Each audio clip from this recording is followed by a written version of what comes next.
We're holding pasuk K, parshas Lech. Yikach Avram es Sarai Yishto. Avram took Sarai, his wife, Lot ben Ochiv. Lot, it's interesting. The previous pasuk says Avram went, as Hashem had spoken, Vayelech ito Lot. Yelech ito. So he's not taking him. Lot is coming. In the next post it says Vayikach Avram Sarai Yishto. He took his wife, Lot ben Ochiv. What do you mean he took? In the previous post Sarai is not mentioned. It says Vayelech. Right? Lot is coming. And this post says Vayikach. He took him. He didn't have to take him. He's coming. So Vayikach means he agreed to take him along. It's Lot ben Ochiv. Also, what does that say? It should say Vatela Sari Ishto. Vayikach always, Rashi always, throughout humash. Vayikach is only dealing with an object, an inanimate object or an unintelligible creature. Right? So Rashi always says Kocho b'dvorim. It's persuasion. Well, Sarai had to be convinced. Sarai was Avram Megaris HaNoshim, right? Sarai Megaris HaNoshim. She was as great as Avram Avinu. So what's Vayikach? Right? The answer is Vayikach means a wife and a husband is one entity. So therefore Vayikach, it's automatic the wife comes. So that's Vayikach. That term can be used on a wife. On Lot, it means he agreed to take him. So he took him. Right? Lot is Vayelech. But even though it was Vayelech, he agreed to take him, although he forced himself upon Avram Avinu. V'skol rechusham. It couldn't be Sarah. It's Dvar Hashem. V'skol rechusham asher rechoshu, and all the possessions that they amassed. V'sanefesh also b'choron, and the nefesh they had made in Choron.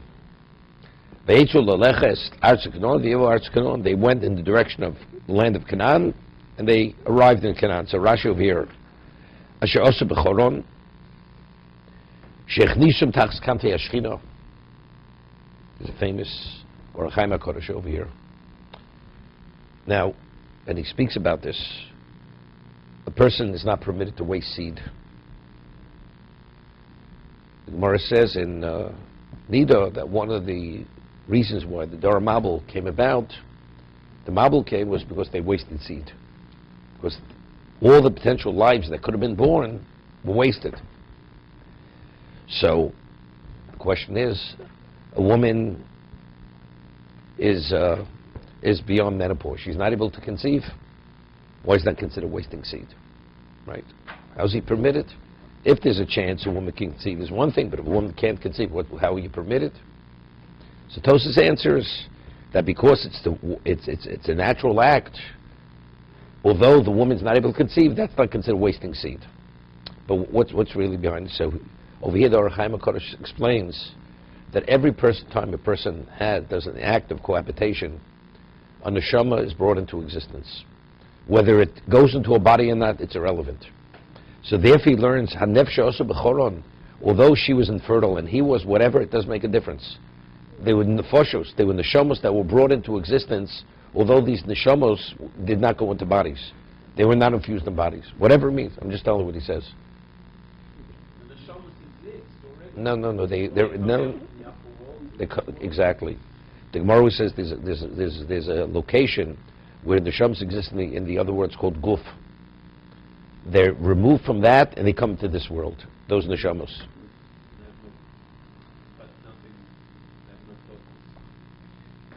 They must have a purpose. Being born, No. But could be that's enough for them to come back, then they go back. That could be the tikkun. So then it has a purpose. They don't have to be reincarnated. They're brought into this existence. If you take a look in Rav Avad Yosef, Zecher Tzadik L'Vrocha, he wrote many Sforim. So many years ago, I used to learn it every day for about 5 minutes. He has a sefer, it's a beautiful sefer, it's called Yechaveh Das. It's like similar, he has the Shulchan Aruch On the bottom, he has a few paragraphs. He brings many different things. So over there, or maybe over there, he speaks about something about on Shabbos regarding Boreh, different things. So over there he says, or people eat fish on Shabbos. It has to do with nishmas tzaddikim. That in the tzaddik, when he comes to this world, even if he has to be reincarnated for whatever tikkun, outside of a human being, the best location to be reincarnated into a fish. Because a fish is water, water is pure. So therefore that is the best entity to come into this existence, its purity. So he speaks over the tikkun, about you eat the fish, it's a tikkun for nishmas tzaddikim, different things. He speaks also about with trees, different things about also something similar to this, what the Orach Chaim HaKadosh is saying over here. That coming and leaving, that itself is a tikkun. So doing the act of cohabitation naturally, that brings the neshama, and then the neshama returns. Okay? That's the nefshe osur b'choron. Avrom begaris hanoshim, Yisor begaris hanoshim, umala levakos kilu osom. Good.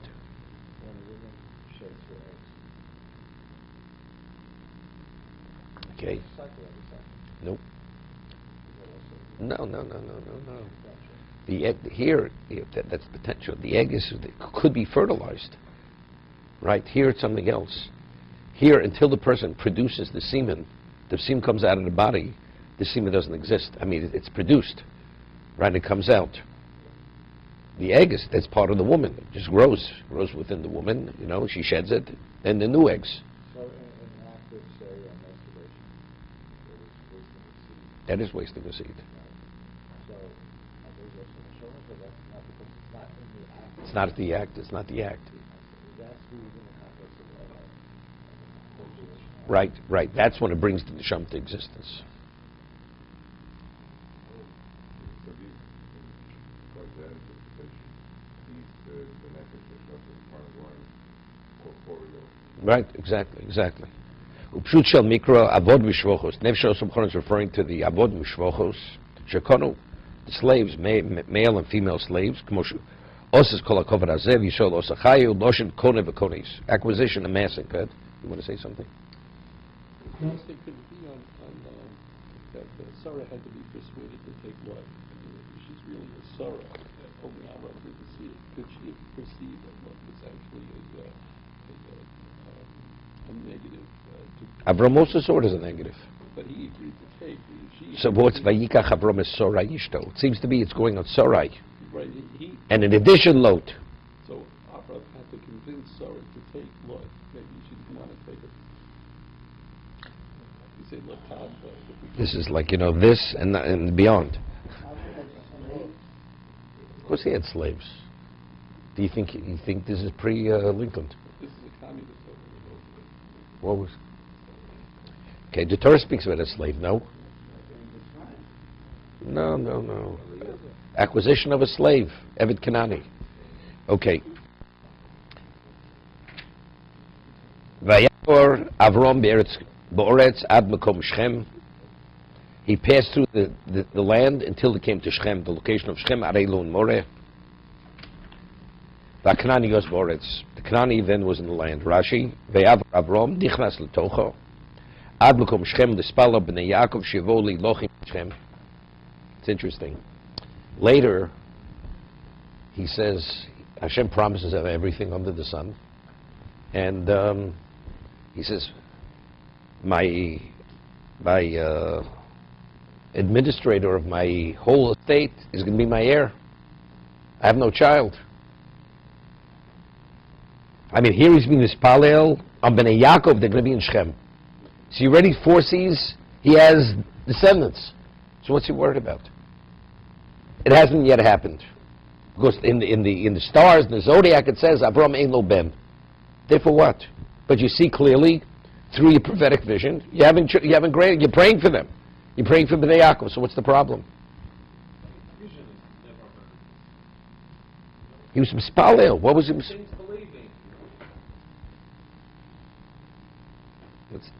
Okay. No, that's different. No. It says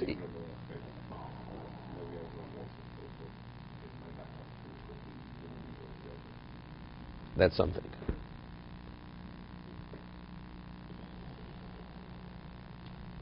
You have to say something like that. That's what I was thinking. Meaning, if things would go normally, they would be there, and they would sin. So he has to pray for them. But it may not happen. Meaning, the scenario, as things evolve, that's what should be. But factually, it may not be. I'll give you an example. We read later with Yishmael was dying of thirst when he was driven. So it says, the Malochim, they said, why are you saving him? In the future, he's going to kill the Jews when they go into Golus to Bavel. Wait, so therefore he should die. So Hashem says, Barshu Risham. But is he tzaddik now or not? But if he dies, that means in the future he's not going to kill. You're saying he should die because his descendants are going to kill you, the descendants of Avram Avinu. But if he dies, that means they're not going to kill them. So what does it mean? What's going on? The answer is, if things would evolve as they normally, this is the kind of progeny Yishmael is going to have. You know something? Let him not have progeny, because that's going to be the end of the story. No, that's not comparing. No, not. Here he's saying he should die now because his descendants will kill the descendants of Avram Avinu. No, he says he's going to be a Russia. If I have a child to be a Russia, that's something else. They're comparable. You hear it? It's not comparable. The two things are not comparable. Different level. It's like, you eat chocolate, eat vanilla. I mean, they're both tastes. You have taste buds. What does chocolate have to do with vanilla? No, they're not comparable. You understand, Alan? No, the question is, we're dealing factually. If he dies, they're not going to be Arabs who are going to kill Jews. Right? And so what are the angels saying? Not that it's actually going to happen. If you let him live and things will evolve, it will happen. Therefore, don't let it happen. But how do you see it? The answer is, because if you follow the evolvement of the generations, that's what's going to happen. Here he saw through his prophetic vision, factually, this is the son he's going to have. I don't want that kind of son. I'm not going to let it happen. Okay?